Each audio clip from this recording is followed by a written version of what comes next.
I am going to cover three main topics this afternoon. The first one is racism in America. I saw an online commentary by Trump saying that Nigeria is killing Christians. I think he should look inward, because the biggest problem America have is misogyny and racism, and both are on the lap of Trump. His ancestors originated misogyny and racism.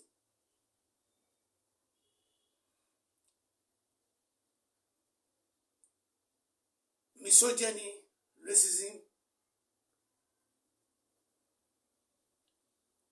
are the issue that confronts women and the community of color. The community of color means India, China, people of African descent, Hispaniola, all those other people from the Caucasus Mountain. Whether the Israelis, whether those Australians, whether those Canadians, whether those Americans, whether those Europeans, are all bounded together. As a matter of fact, when I'm making this assertion, and I'm making this bold assertion that when Trump and Putin were in that beast, the limousine, between the airport and the place where they started the negotiation, where as soon as they got into the negotiation, there were about three members of the Trump's team and three members of the Putin's team came together. So there was no time for what you call one-on-one at that point. Okay, the one-on-one they had was between the red carpet and when they were inside the limousine, and the discussion they had there was that both of them, Putin and Trump, agreed that Zelensky needed to band together with two of them so that they can become a powerful force where indefinitely the white people will always remain the white supremacists and the white nationalists. Same along with Natayahu, who is destroying the Arabs in the form of not liking the community of color. So I'm calling out three powerful people that they are destroying women and they are destroying the community of color. I rest my case there. And I'm going to move very quickly into another area.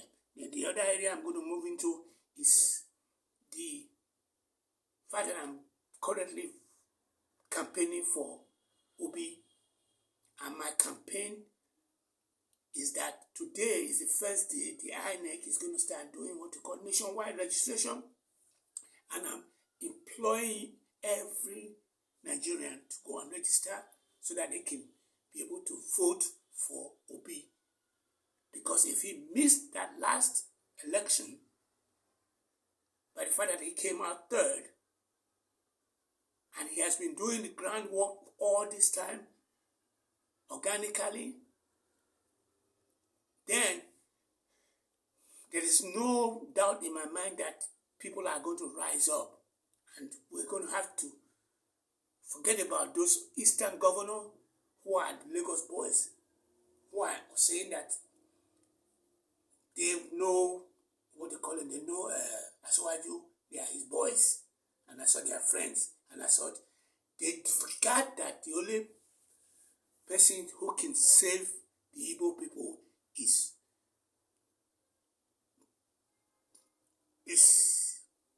what do you call him? Obi. And as such, I'm saying that we should go and vote for Obi because there's gold med. There was, before now, there was, I think about 2 months ago, there was a, what you call, election movement saying that they were going to have what you call good governance. Obedient started the good governance movement. Okay, they have come up with another one now. And this one is GoMed. And GoMed means get organized and make election rigging difficult. That's what GoMed is. It's pulled out by what you call him, Yunusa Tako, which is the head of the Obedient movement.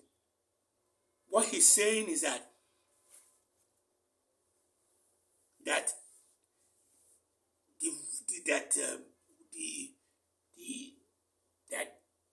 if Obi is going to be the president of Nigeria, and I'm currently campaigning for him, that is how he's going to. One of the reasons I am currently campaigning for him is because he's an Igbo man, and so long as the country should, if they're talking about zoning and they're talking about what you call 6 geopolitical zone, Eastern region should be a geopolitical zone. Northern region should be a geopolitical zone, and the Western region should be a geopolitical zone. I personally don't even believe in all those geopolitical zone because I personally believe that I will be running for the presidency of the Federal Republic of Nigeria. So you guys can have my word on that. So I'm challenging you guys to go and register. Let me take you one more step further. And the next step I'm going to take you is the EFCC have arrested allegedly some corrupt people who were taking the money that they were supposed to use for Warri, Port Harcourt, and Kaduna refinery to rehabilitate it, and they put the money into the pocket, just like when what you call what is it, Shagari gave money to the river basin, and people were pocketing it in their money, in which I was the only one in the river basin that was not corrupt.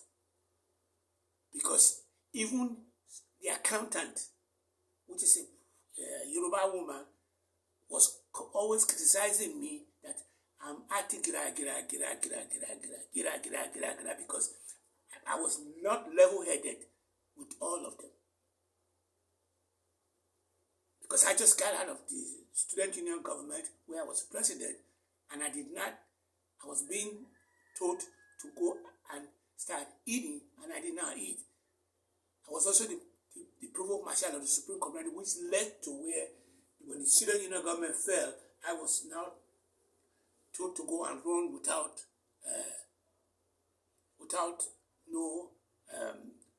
unopposed. So the point I'm making there is that when I did get a job with the federal government and the Benin and Western River Basin Development Authority, I challenged the corruption. That's not what I did from the very beginning. What I did from the very beginning when I came in was to study the situation.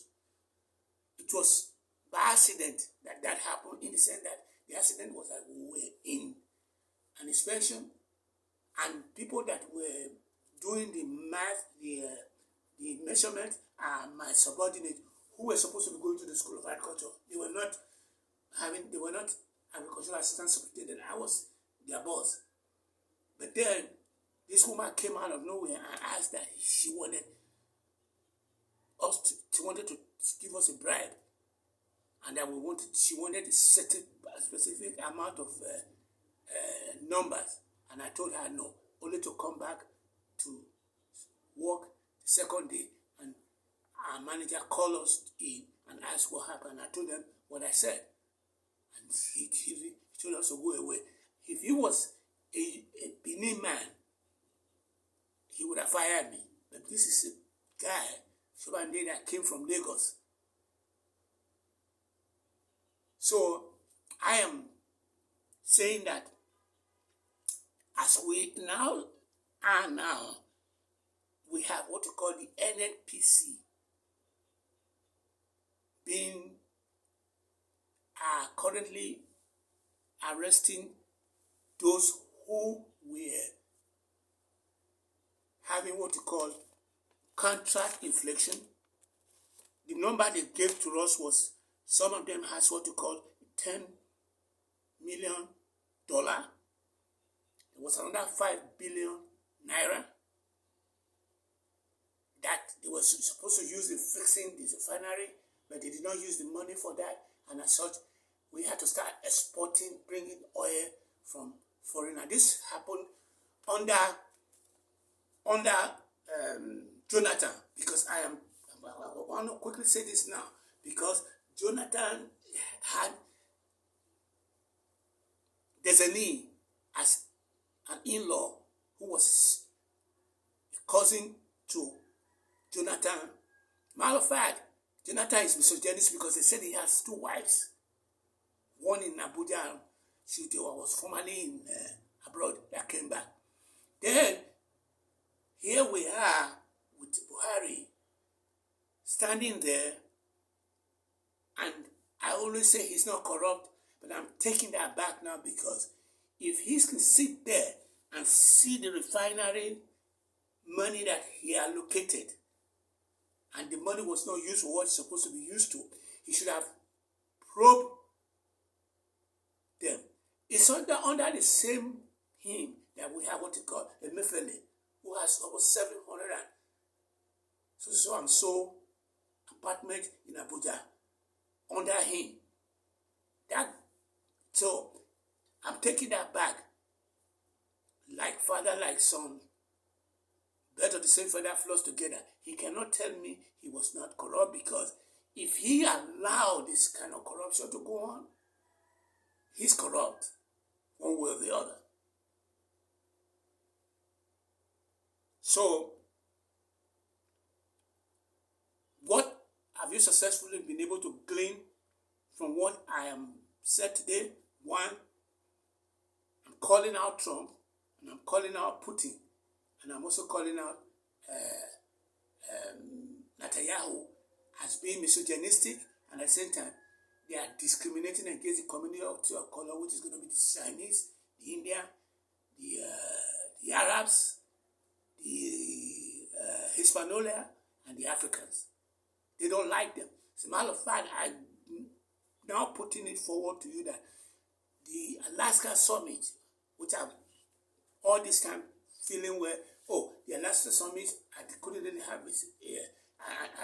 have a word on the Alaska Summit. I'm coming to the angle that the Alaska Summit was a boondoggle. And I am calling out Trump because he is saying that Nigeria should not kill the Christians in Nigeria. He has also said the same thing about South Africa. I am telling you now that the biggest problem they have in America is racism. We have just heard about the redistricting in Texas, where Obama was giving praises to the people who went away not to have a quorum for redistricting, which orchestrated by Trump. Trump hates black people. His ancestor hates black people. Is there any other thing that you guys want me to cover? I doubt it. I spoke extensively about the fact that I'm currently campaigning for Obi. That's what I'm doing. I'm currently campaigning for Obi so that we can have him to become the next president, because he's going to be the next president. The reason I'm saying it is that he's the most qualified. Just like we've always had that Nnamdi Kanu was, that the governors of the Eastern Bloc had reason not to put Nnamdi Kanu there because they know that Nnamdi Kanu might even contest for the presidency of the Federal Republic of Nigeria. Although Soludo, and we now even hear that Kojewale just stick her foot into her mouth. So we are in trouble in Nigeria, and I am saying that under no circumstances should anyone who are being caught in this corruption to let go free. The numbers are pretty staggering. One senator accused Asiwaju of having 50 rigs of oil and gas.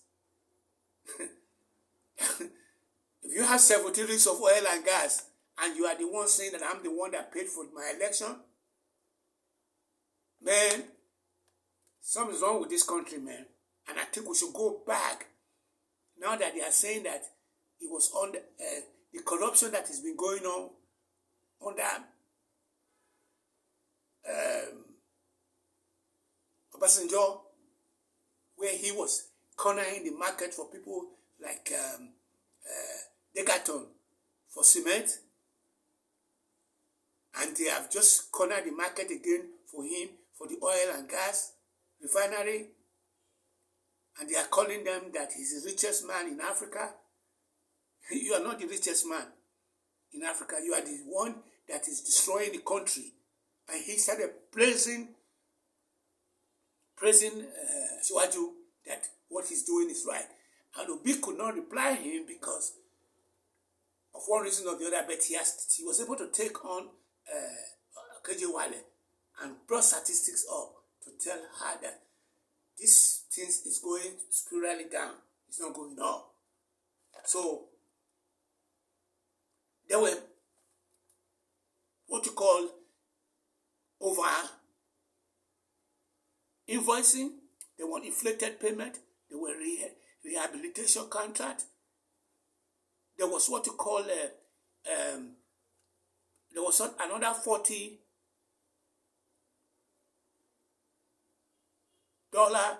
allegedly involved in NNPC officer and some contract engaged to procurement of equipment for the rehabilitation payment. Man, this country can be made better during our lifetime if we take all these things that I'm saying here very, very seriously. I'm going to ramp everything up by saying, one, Putin, Natayahu and Trump are misogynistic, and they are acting on the skin color of people of community of color. And the community of color, we people of African descent happen to be the last in that leg. And I'm very, very worried about that. And we're calling them out because America has only one problem, which I identified when I got there, that cut me into when I became depressed, to the point where I had girls, a lady coming to me and started dating me, and I rejected what she wanted me to do because I feel that the place was broken and I didn't know be one part of it. And we're talking about the fact that at the time of leaving that very place and coming back to Nigeria, I didn't even take the money, which is their Social Security, which I have already worked almost $500,000 for 42 years, doing minimum wage of $2.13 an hour. And I've been living on $2 a day since I got into the Nigerian airspace. So the get organized and make election rigging difficult, which is the go mad, means that Obi is going to be the next president, irrespective of the government South. Obi said that he has done enough where the voters in the East are going to back Obi. All those Soludo, all those Ibani, all those Bayelsa, all those Jonathan, they're trying to frustrate Obi so that they can give they can give the baby and the bathwater to Asiwaju. This is a plan, because most of them are Lagos boys. So I'm campaigning for Obi. So I want you guys to go and register, because the registration starts today. I can't go today because the INEC office is closed on Monday and Tuesday. It starts Wednesday, Thursday, Friday, Saturday, and Sunday. So I can't go now, because I went about a month ago and they told me the registration was not going to start until I read about it, that why Yanusi Taco was talking about the Go Med. That's when he's talking about, say there are a couple of 4 more days where the registration is going to start. That's how I got to know about it. My book will solve this problem for 4 years that Obi said he's going to be able to solve. My book is a book that would solve Nigerian problem, because what we need to do is to do what, whether it is North Korea, whether it is China, whether it is India, is to do what you call their core competence. Core competence, the things that people were just doing naturally every day. As they were doing it, then the politicians decided to use it as a way of lifting things up to the point where, on the long run, it is that core competence that makes us, if we do what I said, which is our core competence, which is what the theme of my book, and I'm putting a 4-year development plan in place where, if the book is read by secondary and tertiary institutions, the Nigeria can be able to save itself. My book is https://selar.com/133512791 2347033627981 is my phone number. Azimi, AZIMIKOKO 5@gmail.com. I am currently running more Gambit. My website I'm putting the website together, and I will be releasing the website name, and I already put what you call the X verified, and I already put in I have a YouTube that's currently running. You guys are knowing that, and I also have what you call Facebook. So I think I am on the right track to run for the President of the Federal Republic of Nigeria. Thank you all for coming in. It's been a pleasure talking to you. Bye-bye.